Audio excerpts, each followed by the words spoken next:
What got you here won't take you any further. And who the heck wants to be at a standstill for the next 12 months? Over the next 3 episodes, we're giving you insider access to the Inflection Business Coaching Program. Normally, this content would only be available through our paid course, but we wanted to share 3 of our favorite coaching calls with you to give you more insight into what we talk about, how we run the program, and how our coaching calls are structured. And in case you missed it, we're doing an end of financial year offer in the next couple of weeks. So visit the link in our show notes for direct access. Also, did you know you can pay for business coaching through your business? Danil, our registered chartered accountant, has confirmed it. So, if you're ready to take back control over your business, your career, and just get some balance back into your life, then join us on the 2nd of July for a whole new program. Visit the link in our show notes and join our free community for access. In today's episode, Owen's diving deep into the formula of how to scale your business. Hey everyone, welcome to this Monday session. So we're going to be talking about scaling, which is when we sat down and talked about it, it was kind of one of the things like the operations chat that brought a bunch of different topics together in one. And effectively, it's kind of like an all-encompassing type of topic that stitches together a lot of the other parts about marketing, technology, people, systems and processes and that sort of stuff. It is told through very heavy subjectivity. So this is based on my experiences in observing other businesses, investing in businesses, running businesses, seeing many people fail at businesses, including myself from time to time. So you can see this on the screen in front of you. This is when I had hair, but it wasn't that long ago. So it's funny what scaling will do to you. Which basically says that there are 3 I's, and I'll quote him. First come the innovators who see opportunities and create genuine value. Then come the imitators who copy what the innovators have done. Sometimes they improve on the original idea. Often they tarnish it. Last come the idiots, whose avarice undermines the innovations they're trying to exploit. So innovators, imitators, and idiots. What we should all strive to be is not the last one. That's probably the secret of what today's session is all about. Just try not to be an idiot. And then the rest of it will at least put you on a decent footing. And Charlie Munger, who is Warren Buffett's or was Warren Buffett's sidekick, said as much when he said that it's easier to avoid stupidity than it is to seek brilliance. And so what he meant by that was oftentimes just avoid doing the wrong thing is enough to make sure you finish. The other saying is to finish first, you must first finish. And I mean, I could keep going on. But the point is that you don't have to come out with some groundbreaking innovation. You don't need to invent a new chainsaw to be a really good arborist, right? You don't need to come out with the world's best croissant. You just need to not be the worst and be in a good position and market it accordingly. Literally 99.9% of Australian bakeries do not have the best, loaf of bread, but they still exist and many of them make a profit. So that should show you that you don't necessarily need to be the innovator in order to have a very good business for yourself. And I often grapple with this quite a bit because when I look at companies on the stock market, I'm often looking at companies like Apple or Google or Microsoft or these types of businesses, Costco. And when you look at those companies, you are looking at the innovators. When you look in your house and you see an iPhone or you see Netflix on the screen, you're looking at it and you're like, that is an innovative business. Why isn't my business like that? And one of the reasons is that those are $1 trillion businesses and they have, in some instances, hundreds of thousands of people working for them. We don't. So one of the benchmarks you should have for yourself is not necessarily looking to try and emulate them. Sure, steal ideas from them, but just try and imitate from the good businesses around you, the things that really matter. One of the things that I've always done is everyone that I come into contact with, I try and take one thing from them. And so if you're watching this, trying to walk away from an hour-long session on scaling will regrettably not make you the master of the universe. But hopefully you can take 1 or 2 things away from today, and that's enough to make this hour well spent. And so that's in the imitator category. There's the middle one right here, is just try and take a couple of good ideas from the people that you meet. And if you just get enough of those in 1 year, you've probably got 100 or 200 really good ideas. And that's enough to move your business forward really, really well. An example that I often use is Netflix. And you can see Netflix's share price here. I haven't updated this since late last year. But you can see Netflix is up 58,000%. I actually know people that invested in this when it was basically brand new. Some people that actually followed it before it was on the stock market. A couple of them still hold it, which is just wild, but good for them. What a lot of people don't know about Netflix is that it actually started as an online mail-out like a rental. So this is back when Blockbuster was the monster and had the chance to buy Netflix, and they turned it down. This is a True Lies DVD here. Highly recommended. I would give it a 8 out of 10, maybe even more, to be honest. It's pretty good.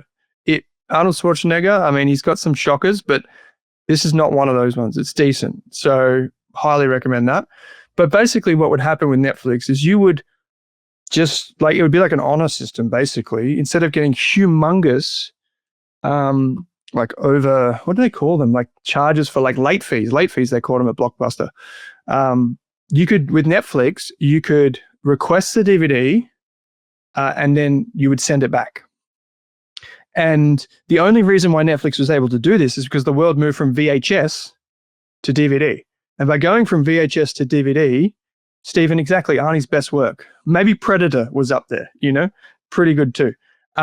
So this innovation that happened outside of Netflix gave Netflix the opportunity to invent its business model, which was posting out DVDs, because the DVD is much lighter, it's like a CD form than a DVD.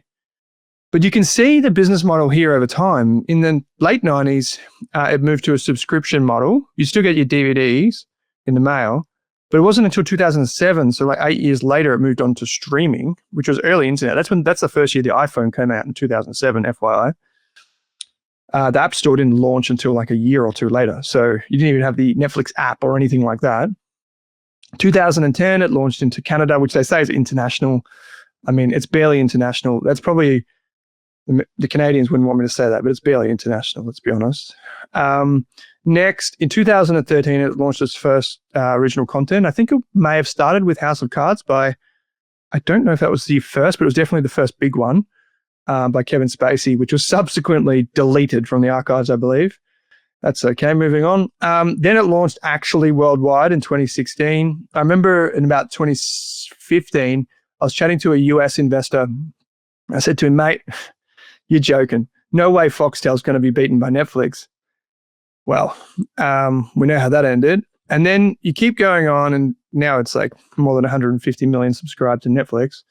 And I feel like a part of me thinks that the recent massive election loss to the Liberal Party was actually because they just failed to recognize that no one really reads The Australian anymore. But that's another conversation. My point is, when you look at this chart, other than just like rainbows, it actually, what it is it shows you that this business has had many businesses over a long period of time. It hasn't been one business. Imagine if Netflix was still mailing out DVDs. If you wanted to know, that's what the Quick Flicks business is in Australia. That went out of business like 5 or 10 years ago. I invested in that one thinking that it could withstand Netflix. So 2-time loser for me. But my point is that every time Netflix had to reinvigorate itself and reinvent itself, it did. And that's what's made it a success. So it didn't figure out, like it figured out that DVDs was good. Obviously streaming was better. It's like Apple. Apple had the MacBooks. It had all those old PC type things. Then the iPhone came along. What's better than the iPhone? The App Store, because you don't actually have to make anything in order to get money. And then what happened? Then they moved into subscriptions, and now one of Apple's biggest business lines is its services business, which is just code for subscriptions like games, iCloud. And anyone that's got an iPhone knows that the rest of your life is going to be servitude to Apple's iCloud. So you can see how businesses innovate over time. And that is one of the big secrets of scaling, is to identify what's working and what's not. Now, I think something was hidden behind this. Oh, yes, here we go. Let's pop this here before. I've asked a lot of the people in the Rask team to listen to this podcast. If you want to go the extra mile on culture and scaling, I would highly, highly, highly encourage you to listen to this podcast episode. It will tell you how to think about team building, but more importantly, the rules that govern it. And a lot of this conversation we're about to have borders on this. I saw this tweet just from this morning. Speaking of Canadians, Shane is in Canada, and he said there's an interesting thing here, which is a perfect counterpoint to what we're talking about today. He said the greatest business failures often come not from playing the game poorly, but from continuing to excel at things that no longer matter. So a lot of our industries that we work in, it doesn't matter if it's allied health or finance or marketing. A lot of the businesses that you would look to emulate are doing things that were good 3, 4, 5 years ago and are still good today. But if you're building your business today, what can you do that's more relevant and better? Because it's harder to compete against them in the same thing that they're doing. I'll give you an example with our financial services business, which launched last month. We're doing fixed fees. So fixed fees for the whole year. Whereas all the traditional players do, basically it's like a sponge cake. It's like different layers for different things. And they all end up with, you pay the maximum amount of the sponge. Whereas with us, so I'll give you a tangible example for people that don't understand. One of our clients got quoted $52,000 for a year of financial advice. I know. We're doing it for $7,900. And so we could have played that old game and tried to just be like, oh, we'll go 42,000 because 52 is stupid. But that's not really doing much innovative work. And so what we're trying to do is just try and be copy something from another industry and bring it in here. Well, if you go to the legal professions, they typically do project-based work. If you go to any other profession, they simply give you more transparency. So that's what we wanted to do. Kodak probably still makes the best, film that's around, but no one cares. So one of the keys is to remain nimble and innovative, even if your business is small. One of the greatest things I ever stumbled across was this book, No Rules by Reed Hastings, who is the founder of Netflix. He's also the founder of Powder Mountain, Pure Software, and a few other things. And he came out with this thing in 2009, I think it was, the first one, which is this here. And if you go through this, it talks about the culture at Netflix. And so they don't have dress codes. You can work from 11 p.m. to 6 a.m. if that's what you want to do. You can work from anywhere. You can do a bunch of different stuff.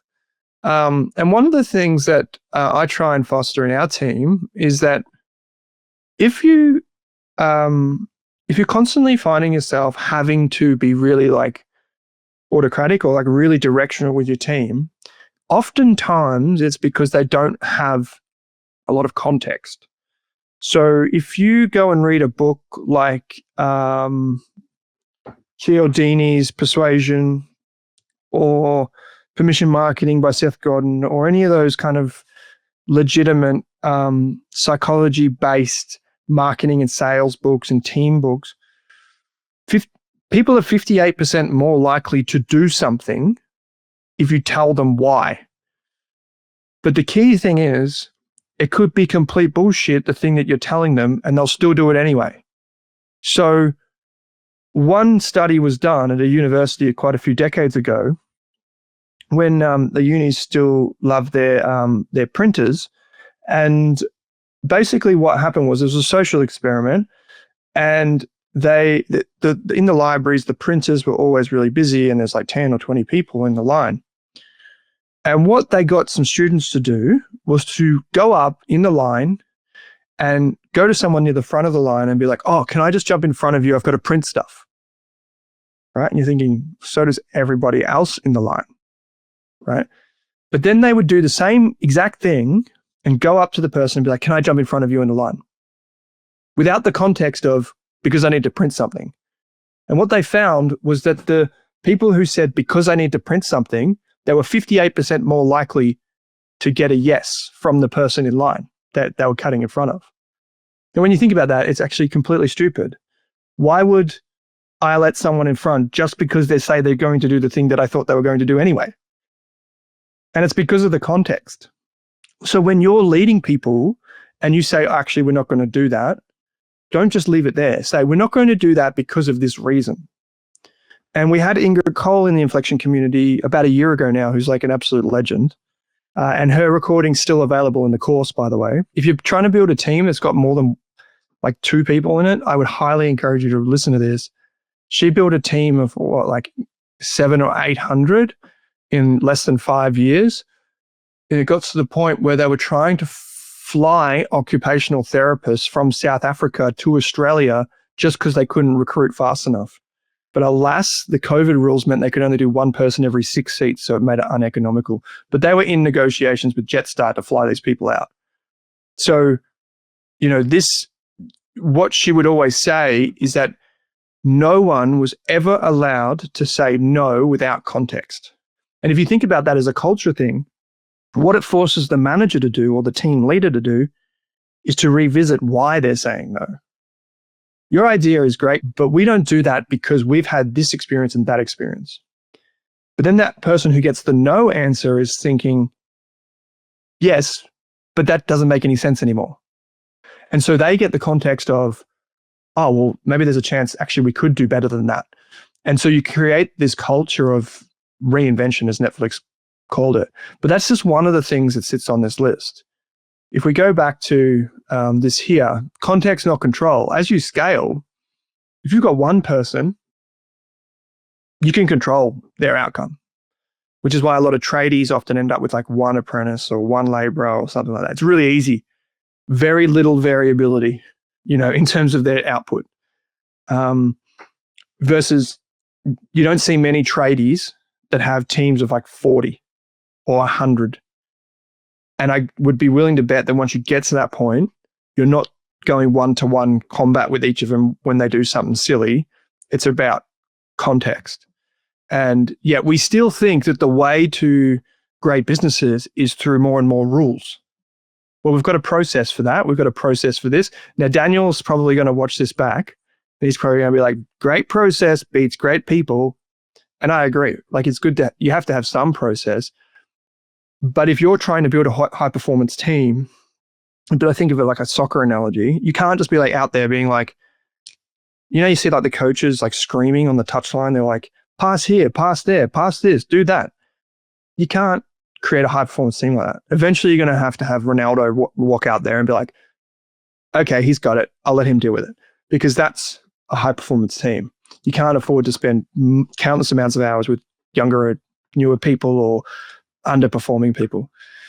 Another thing they say here is compensation is not dependent on Netflix success. Whether Netflix is prospering or floundering, we pay at the top of the market.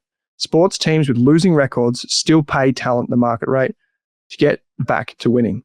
One of the things that I used to believe in was bonuses. Bonuses can have a perverse outcome on many businesses for quite a few different reasons. But I'll continue on because I'll get stuck in this. So what a lot of us see when we look at like the startup manual, I think maybe even Traction here or one of these other books, definitely Vern Harnish's this Scaling Up book has this, and so does Blue Ocean. They have some sort of like curve like this. And they're like startup, growth, self-funding, operating leverage, returning capital, and then enter this period of decline. What happens with a lot of businesses is, if I bring up my Mr. Squiggle in, let's go something noticeable. Let's go, this is black will do. Let's go with that. So people think that the time between like here and here is like, they see this in a chart, that's a few years. Sometimes a business can just stay at the top part of this chart, like from here onwards, like 50 years. Just look at Telstra. That's not a growing business. It's a business that's probably at least matured, if not in decline. It's going to stay like that for probably another couple of decades. Who knows? If you look at a business like Xero, which is basically what all of us use for our accounting, they're in this kind of phase here. And when I first invested in Xero, which was like 2014, I was like, all right, we're near dividends. Bring on the dividends, Xero. It is not going to pay a dividend, at least for the next few years. And what are we in? 2025. So that's like 11 years.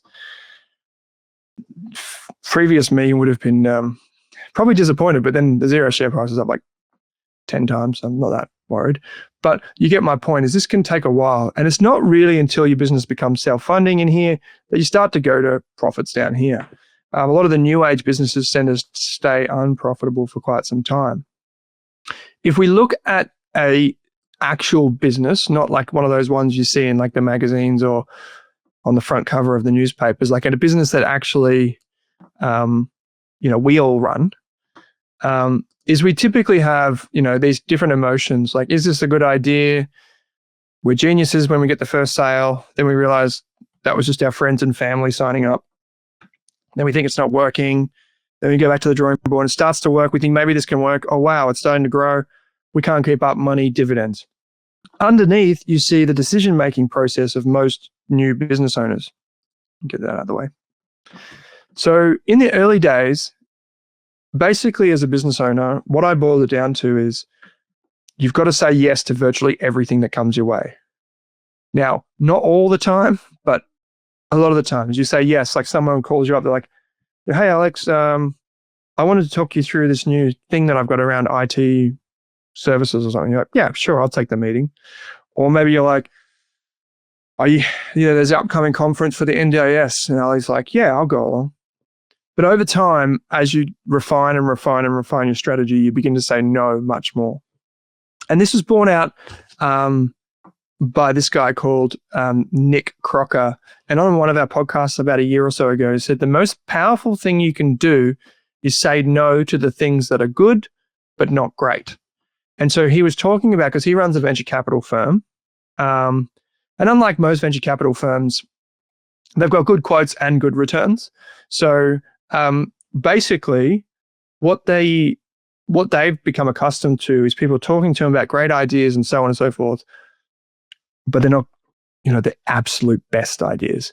And for context, Nick is part of a team that is the biggest shareholder of Canva, the tools that I'm using right now, Safety Culture, and so many others. Went through Blackbird. And so before I get to that quote, I'll get that out of the way. So when you're still scaling up in your business, it's about like, what are the ideas that matter and how do I keep focusing on those? How do I keep focusing on those over time? Because in the beginning, you probably won't notice the difference between a really good idea and just a decent idea. I still struggle with this, really, I do. A lot of us start businesses because we're excited by it or we want to do it at the very least. So we're more likely to keep trying new things, even though focus is really important. And there's a really good book, this book, Indistractable, How to Control Your Attention and Choose Your Life. So this is from Nir Eyal, who is a great author. He was one of the guys that helped invent the like button inside Facebook, and then realized, because he wrote the book Hooked, and then realized that he should probably educate people not to be addicted to social media. So he came up with this thing called Indistractable. So yeah, he's just trying to pay it back, I guess. But it's a great book. And in that, he talks about the power of focus and the power of like being distracted easily and how it might cost you. One of the things that Nick also said during the interview with him was that when people hear the stories, they remember the culture. So one of the things that Nick talked about, and he's and the founder of Blackbird, Nikki Shavak, one of the things they talked about is, when your culture in your business is right, is when other people can finish your sentences. And you see that in like relationships and stuff all the time, right? Like you'll see someone finish their partner's sentence. It's because they know what they're going to say and they've heard it before. Well, business owners can get to that level too. When you know what your boss is going to say, or when you know what your colleague is going to say, you don't need to be in that room anymore, because you know that they're going to probably say the thing that you were going to say anyway. So just get out of the room and let them deal with it. And that's another issue that people have when they try and go up this curve, is they don't just need to scale technology and systems, they also need to scale people, and they need to scale the culture along with it. And so that's how you know. And that's how Blackbird basically identifies with scaling up business owners, is like, could they go to like the person that's not here in the room doing the pitch for more money and ask them what the culture is and get the same answer? And it's a really big part of scaling up. And so if we take it one step further, and we've got the same thing just without the emotions here. So in the early days, how do you this chart is basically about de-risking your business growing. And I think about this a lot. So in the early days, how do you determine, is this a good idea? Well, we say have a business plan, go and research the other businesses, go and be an imitator. In my industry, if a financial planning business or a podcast and media business has done something and I see it at the top of the charts, why would I not try and do that? Like, when the most obvious thing is right in your face and it's working, why would you at least not try that to see if it works? The reason that people don't try it is because they think it's unbecoming, they're not comfortable marketing themselves, they think that it's like, well, I don't like them because of their culture, or I don't like them because of the way she conducts herself, or whatever the case may be. But just go and imitate them. That's the easy way to get ahead. So in the early days, businesses are all about planning and research. One of our partners at Rask, some of you may know of this business. There's a business called Perla here in Australia. It does like investment. It's an investment platform. It's the fastest growing in the country. It's interesting. The guy's name's Nick, who runs that. In my team, Mitchell, who hopefully you all have met, but in my team, Mitchell, he actually found out once Mitchell joined Rask, he was like, Nick, I know that name. Where do I know that name from? Anyway, Perla recently came out with a new investment offering. They allow you to invest your super with them, and it's pretty low cost. You don't need to have an SMSF or all that complicated mumbo jumbo. You can just sign up with your super and you can invest your super in ETFs or shares. It's really great, right? Here's where the magic happens. When Mitch was thinking, I know this Nick guy, where do I know that name from? He jumped into his old Gmail account, and what he found was an email from Nick from Perla, before Perla even existed, back in like 2017, 2016, with Nick emailing Mitch to say, wouldn't it be cool if there was an investment platform that allowed you to invest your super and it was available to everyone? So this was 7 or 8 years ago, and they only launched it 3 months ago. And so what that shows you is the amount of research that went into becoming the fastest growing thing in the country. We think it's all up here, but it started back here. And so the more research you can put into that, the better. But obviously you do want to get started. And so if you are in, like most of us, on the road already, one of the things that I see that business owners don't do enough is they don't do this thing enough. Like, they really don't do this thing enough. But a few months ago, ChatGPT came out with this thing where they could remember everything that you typed into it and it would describe your personality. And one of the first things it came up with, data-driven clarity, was the first thing that it came up with. Data-driven clarity. And I think this is the superpower that not enough business owners are paying attention to, is what data are you getting in your business that help you determine strategy? A lot of people that I come across, a lot of business owners, they're like, oh, I think this is like a great idea because I would like it. And how many times have we heard that story of like, well, I needed something, so I went and built it. And then other people are like, it's great, don't get me wrong, but what happens after that? You need to trust the data that you collect. And a lot of business owners are like, well, I don't collect that much data. And my return to that is, well, actually, you kind of do. You just need to manufacture it. So in the case of, say, a business owner who has a sales function where it goes like, say you've got like the web, and then you get a lead through like a form, and that form goes into a call, right? You're like, what data do I have? Well, most business owners are like, well, I've got +1 lead. That's my data. If you go to a marketing agency, they might be like, well, it came from It came from this landing page, not that landing page. So do this landing page more, which, yeah, sure, great. But you actually get data at this stage as well, don't you? Because as you're having a discovery call and you're introducing a potential customer to your services, you're learning about them. So where are you located? How much experience do you have? Have you tried a service like ours before? Do you currently use someone else? What are you spending? These are all data points that you can, as a business owner, attach yourself to, and you can have like a spreadsheet or a piece of paper or a CRM, whatever. In our business, in order to get to the discovery call phase, in order to book a call, you actually need to fill in a very, very quick survey. It's like 4 questions. Now we say, not to be too much under false pretenses, but we say to them, it's actually so we can better serve you in the discovery call, which it is true. That's why we do it. But the secondary element is we also get to collect data that's structured so people can select, like, what is the reason that you're calling today? Oh, it's this thing. Bang, done. All right, done 100 discovery calls. Now we know that 60% of people book because they want to know this and not that. Let's stop doing that anymore because no one cares. Do this thing. And then over time, we become better and better and better because we're trusting the data, not our instinct. Because if you get a big, big business and everyone's got their own instincts and no data, it may as well just be like a pack of monkeys running around trying to decipher what the next strategy is. If you've got the data to back it up, you've got the context. So when people say, we're not doing that because of this reason, it's not because, I think. It's no, the data suggests this. I had a really good, in investing, it doesn't matter what you think. It matters what the reality is. Like in investing, you've probably all got experience with this. If you go and go onto a forum about investing in stocks or something, literally every man and his dog has an opinion on what something will do. But no one really cares because it doesn't make a difference what you think. It only matters the difference if you're going to make any money.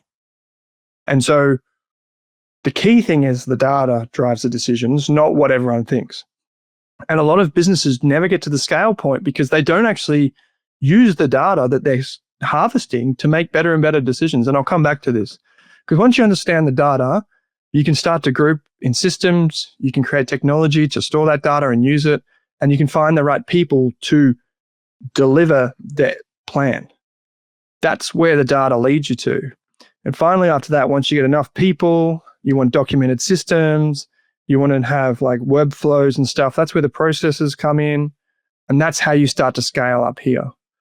There is a more elaborate chart here.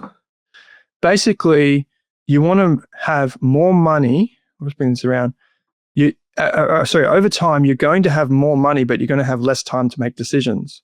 In the beginning, you're going to have less money and more time. So people are often like to me, well, it's all well and good for you to say that or whatever, thinking that we're like here or like a little bit on our journey. But my comeback would be to you, do you know how hard it is to get like 2 minutes of time to actually make a decision anymore? I have no time. We might have more resources and more people, but I have literally no time to make any decision whatsoever. If you're starting out, you probably have little or to no money, but you got lots of time. So you can do all of these things to grow. And if you're seeing this and you're in a business, it's about like, if you're a leader or manager or something like that, what part of my day can I use to carve out the time? Jordan calls these golden hours, for those of you that haven't heard it before. This is the cliche of time on the business, not in the business.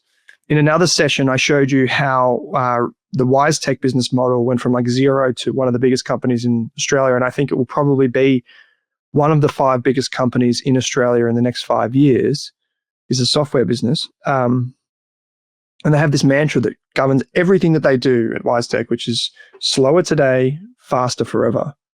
Slower today, faster forever. And it's such an essential part where it's unnatural if you've got a KPI, you need to get a job done, things are moving. You think, why would I stop doing my work now? Like it feels unnatural to slow down and do nothing, but sometimes it's the very best thing for you to do for the long-term benefit of your business. And so if we come back here, so why don't all businesses scale? So Many companies have nice sounding value statements displayed in the lobby, such as integrity, communication, respect, excellence. And then Enron, whose leaders went to jail and which went bankrupt from fraud, had these values displayed in their lobby: integrity, communication, respect, excellence. We've probably heard that story before. The actual company values, as opposed to nice sounding values, are shown by who gets rewarded, promoted, or let go. And it goes on to talk about different, values that go along inside a business. I won't go through that too much. A great workplace is about stunning colleagues, says Netflix. Like every company, we try to hire well. Unlike many companies, we practice adequate performance gets a generous severance package. When Netflix came out with this in the 2000s, basically every left-wing publication went up in arms about trying to boycott Netflix. Like, how could you let go of people? And so on and so forth. Well, they weren't trying to develop a family. They were trying to develop a team. If you follow your favorite footy team or sporting team, would you be disappointed if the coach put a player on the field, even if they were 50% as good as the other person, just because they're a nice guy or gal? You'd be like, hell no, get that person off the field right away. This is a sports team. It's not a family. I don't come to the MCG to watch my team lose. But in work, we think it's different. So most companies, as they grow, they curtail their freedom as they get bigger. And some of you would have seen this in action. You would see, I had this example with our team the other day. I won't go into it because it really pisses me off and it's not very polite. But what a lot of businesses do, as soon as something goes wrong, even in a small business, is they create a process. They create some sort of function around that. So, checklists are a good example. Checklists are actually pretty good, and for the most part, processes are valuable and blah, blah, blah, blah. But when you hire great people, you'll find that you need far fewer of these rules and checklists because you just trust them to do the right thing. So the problem is when people hire mediocrity, you have to put in rules because the variability between your best worker and your worst is way too wide. And so your customer could either get the world's best experience or something that puts you in prison. You can't afford that. So what do? You introduce rules, checklists, and you curtail freedom. And so the best worker eventually thinks, well, I don't want to be part of this, right? So, you get that growth, increases complexity, the percentage of high performance employees goes down. So you've probably all experienced this. Like you have an all-star in your team. You're like, far out there good. And then you look next to them and then it's Joe Bloggs, who's just plugging away, pretty good, not great. And you're thinking, oh my God, I got her next to him. What's she going to think about that? Well, there's a retention risk. So what happens is as complexity goes up and rules and processes and stuff go up and you start to lose really good people, you end up with just a bunch of pluggers that are sitting down there doing a mediocre job and you wonder why, how the heck did I get here? And this is where you get into this chaos type of situation where you've got mediocre people with a business that's already in motion and you're wondering, what the heck do I do now? And so this is where chaos emerges. And this is why a lot of businesses don't scale. Most businesses don't scale. I think this is the number one reason. I can teach you how to use the CRM. We've got a session on that. I can teach you how to use the data. We've got a session on that. Sarah can teach you how to market. We've got a session on that. We can teach you how to manage your cash flow better. There's a session on that. But this thing is the thing that really gets people. And so what happens is if you end up in a position where your business is showing motion and you've got a lot of people when I say people are mediocre, I don't mean they're probably wonderful people. I just mean in terms of their talent for that particular role. They could be better suited somewhere else. But what I mean is if you end up with a business that's in motion with people that are mediocre or don't really love what they're doing, what you end up with is sudden rule change or technology disruption, and you end up as Kodak when the iPhone is launched. And then there's a great irony in this, guys, that Kodak, I think it was Kodak or Fuji, actually invented the first digital camera in the 1970s, but they never wanted to release it. But that's another story for another time. So you end up in a situation where you've got players on your team who are not that good, but all of a sudden you've gone a goal down and you need to respond, but you can't. No matter what amount of coaching you use, it just won't happen. And unfortunately, that's what happens. So businesses are left with three bad options: stay creative by staying small, but therefore have less impact, so don't really scale. Avoid rules as you grow and just suffer more chaos and just see what happens. Use processes as you grow to drive efficient execution of the current model, but cripple creativity, flexibility, and ability to thrive. The fourth option, avoid chaos as you grow with ever more high-performance people, not with rules. And so they go on and they talk about, if you keep these great people and you give them values and context, not rules, you retain more of them. Complexity will go up, but not as quickly. Then we'll keep going on and on and on. But there's a lot of more there. I'm going to keep moving through my slides.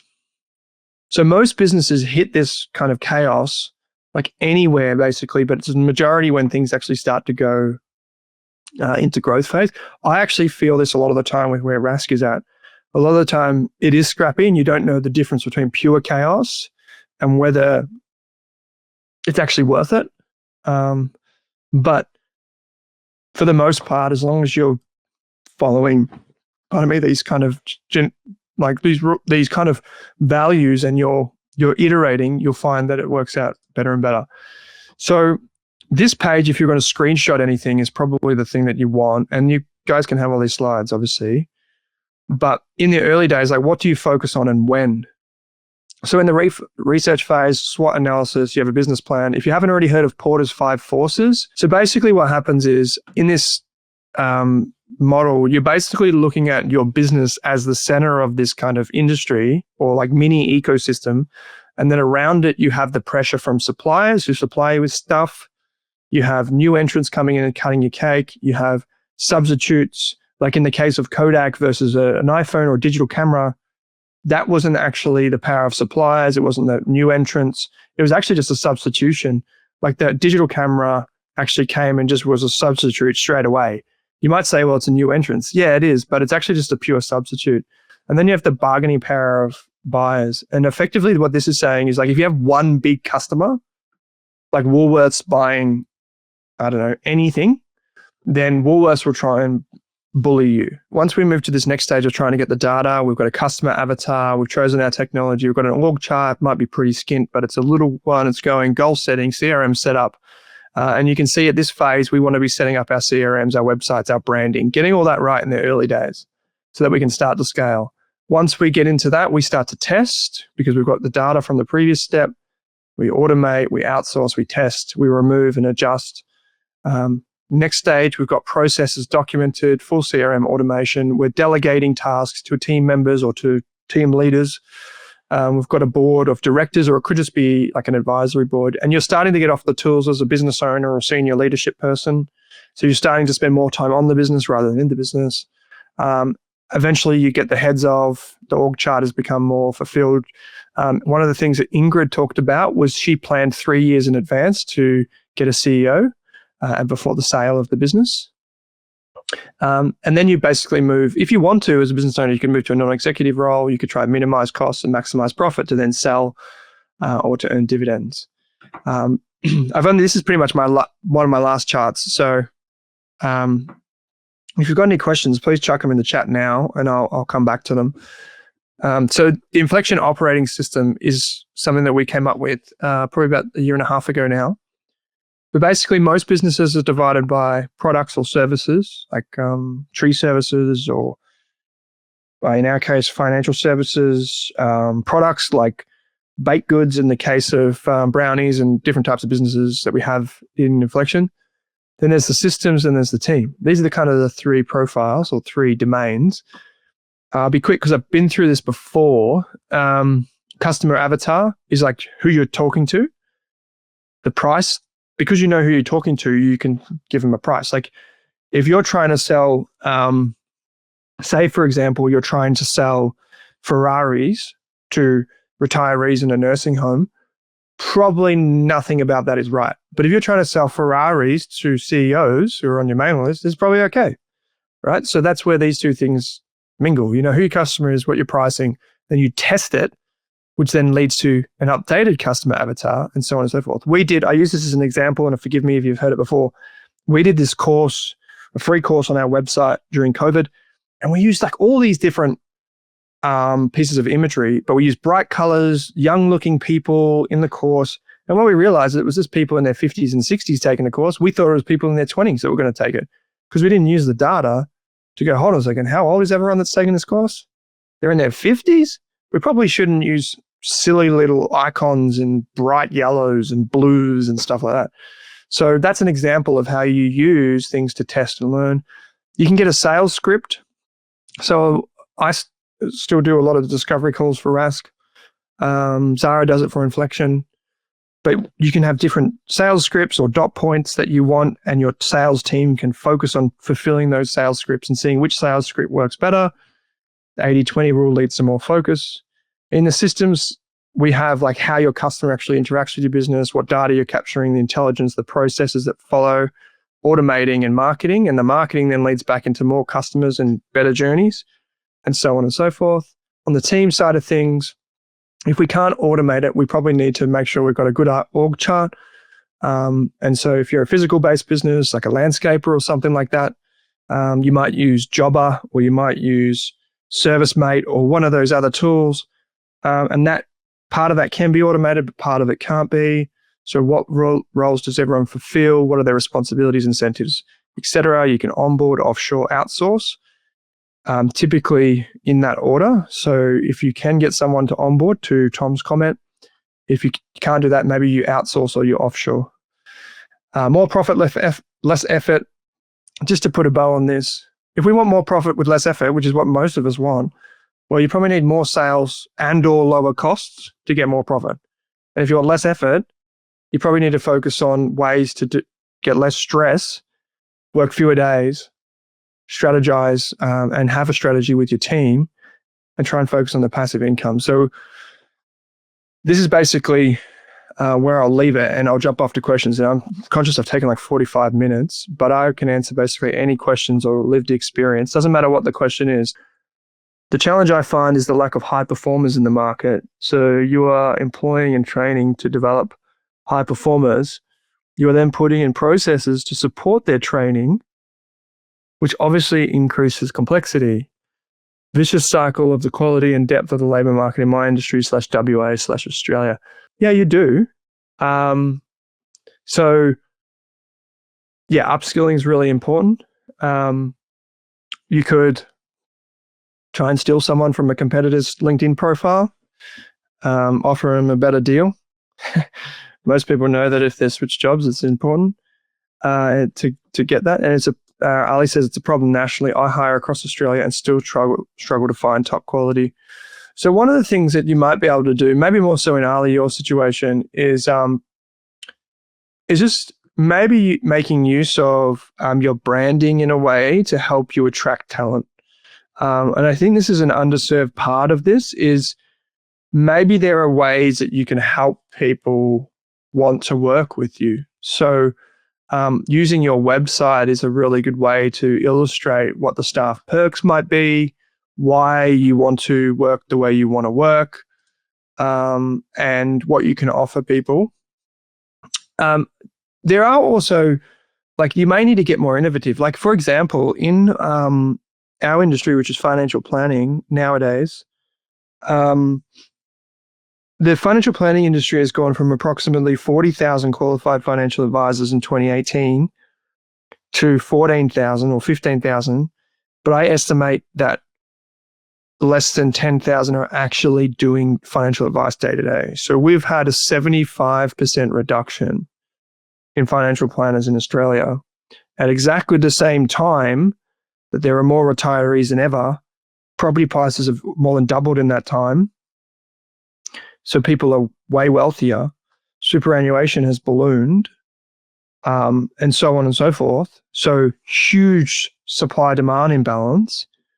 And people tell me this, that it's really hard to find people, which it is. But one of the benefits that we've obviously had is we've had a really good brand. And I know that's kind of easy to say, but one of the things that I always try and do is I try and make sure that our job ads and the way we promote ourselves is very, very unique. So cringeworthy is probably a way to think about it. Another way is that we ask people to do things in specific ways when they apply for jobs, so on and so forth. We take referrals from current staff and these types of things, or from customers. I outreach a lot. In fact, a lot of the roles that we secure at Rask are actually not a job ad at all. It's actually me going after people. And so that's one of been one of the secrets to de-risking that. And we're not after all the jobs. Like I think a mistake that people have is that people make is they kind of put themselves up. They open themselves up to too many suboptimal applicants. And so I think front loading your job application process is really important, even if you only get one or two. We heard a good example of this is with Jordan and Daniel recently. You guys might remember that it took them 6 to 9 months to hire one of their accountants. This was last year. That was when they were at about 5 or 6. So this is like a year ago, 5 or 6. Daniel and Jordan are nearly at 20 a year later. Some of that came through.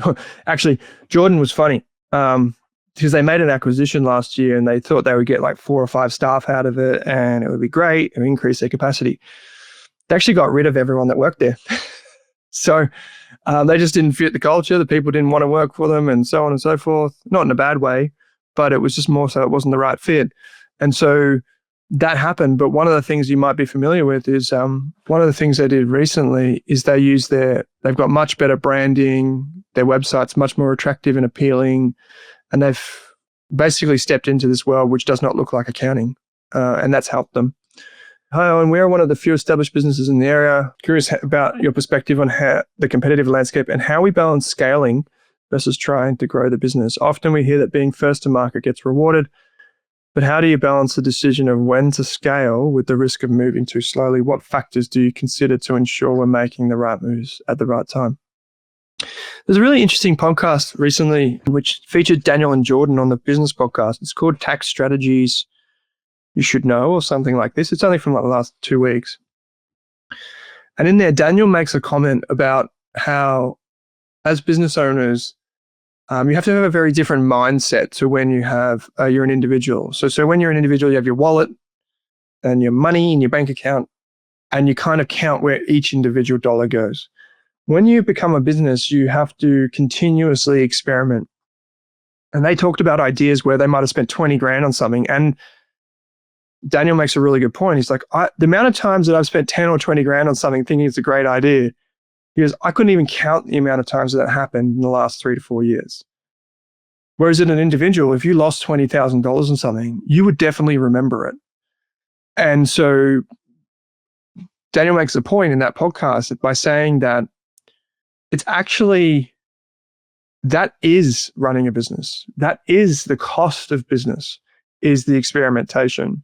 And so I'll give you another example that might be more tangible for you. With our business, for quite a few years, I've thought that GPT, like ChatGPT and AI and stuff, would completely like blow up our business model of using podcasts and online articles and content-driven marketing. I thought that like that would just get like just absolutely annihilated by ChatGPT, because like why would you listen to a podcast? Or why would you read an article on a website when you could just speak to Siri or something like that? Now, what we've actually found is it's kind of had no impact. In fact, it's probably enhanced what we already do, right? So now I'm left with a trade-off. Do we invest more money in that kind of part of the world, or do we invest less money? So do we try and scale into that world again, or do we pull out?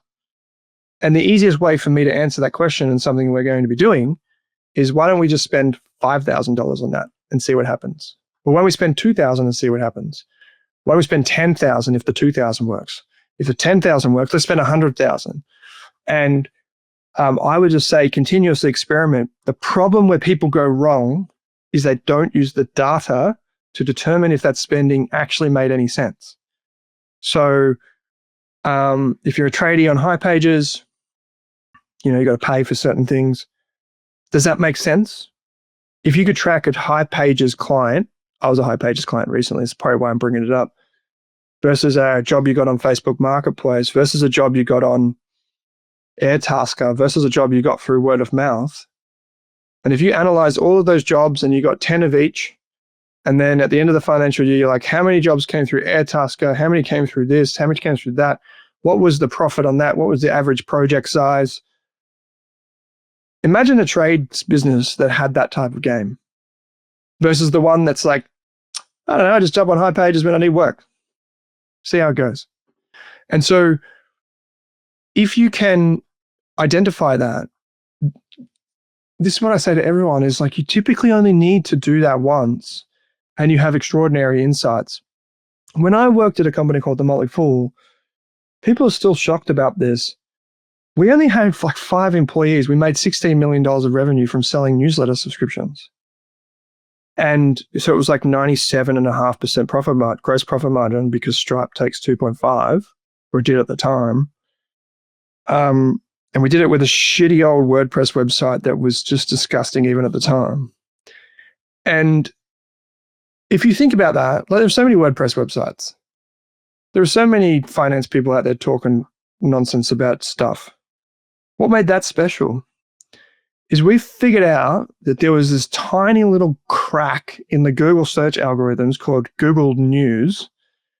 And we were the only ones that specifically wrote our articles to fit in Google's rules for that.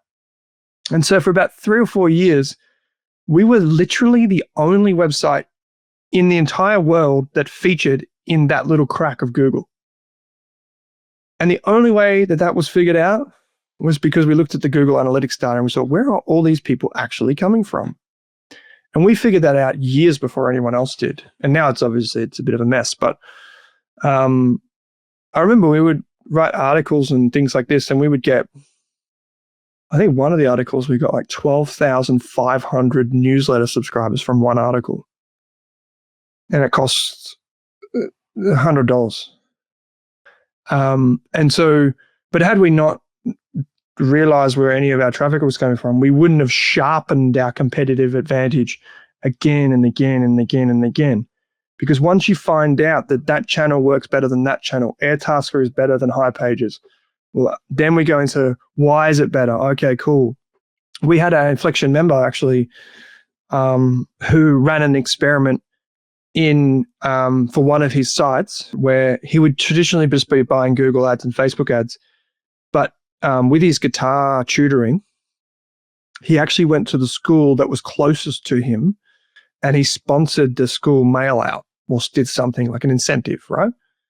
And what he found was that that particular site moved to maturity something like a year ahead of schedule. And he and I did some work on like, well, why is that happening? Why is it happening? And once we realized, well, maybe it's this newsletter thing. We still don't know 100% for sure. But then what we realized is there are a lot of schools in this country and there are a lot of people that like to play guitar. So let's keep sharpening that advantage and see if it works again and again and again. And it turns out it's not just that, but when he chooses where to put a new music tuition business, he actually uses ABS data and he goes into like the financials of that suburb, the growth rate of that suburb, what the lease average yield is in that suburb, what likely the talent pool is for tutors. And that's how he determines where he puts the next one because he's built it off the intelligence that he used in the last one. And that's an example of how this is a music tuition business. How much data does it have in it? That's been one of the reasons why it's just continued to thrive, that business. And so I totally get your point about trading off between like you've got this thing that works versus experimenting with that. It's don't test the water with both feet. There are other sessions that we've done, which you should check out. The CRM session, which is like, how do you use your software to make that decision? There was another session that we did on operations, which is also great for anyone that watches this back. This is like the operations session. So we talked about the Inflection operating system at a deeper level. We talked about how to do the processes. So in your team, using like Google Docs or Loom, how to test and learn using your data. This is the WiseTech example. Some of you may remember. We talked about McDonald's and how it has all these processes. And you may remember or this is where I'll leave it, but you may remember from this particular operations video, how we talked about McDonald's. This is a famous scene from the movie Founder, if you've seen that, with how they built McDonald's. And this was the fastest growing restaurant in all of America, and they shut it down for 2 days. Think about that. If you've got the fastest growing business in your industry, in the whole of the country, in fact, and you shut it for 2 days. Think about how annoyed all the people that eat burgers, particularly in America, let's be honest, how annoyed they would be. Right? But you're like, no, we're going to go to this abandoned, I think it's like a tennis court or something or other. We're going to get chalk and we're going to spend 2 days simulating what a McDonald's kitchen should look like.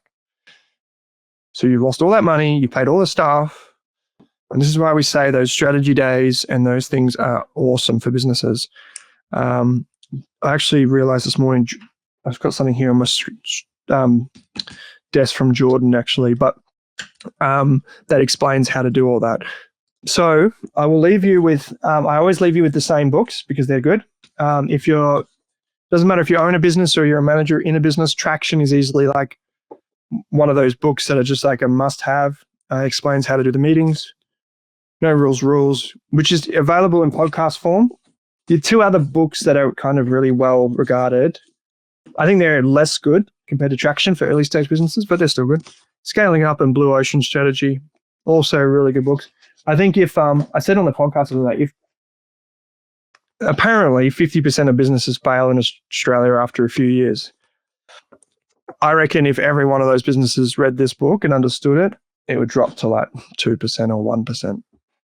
Because that's how influential it can be. That's it for today. Thank you for your time. Bye for now. Thanks for watching this video on the Rask Network.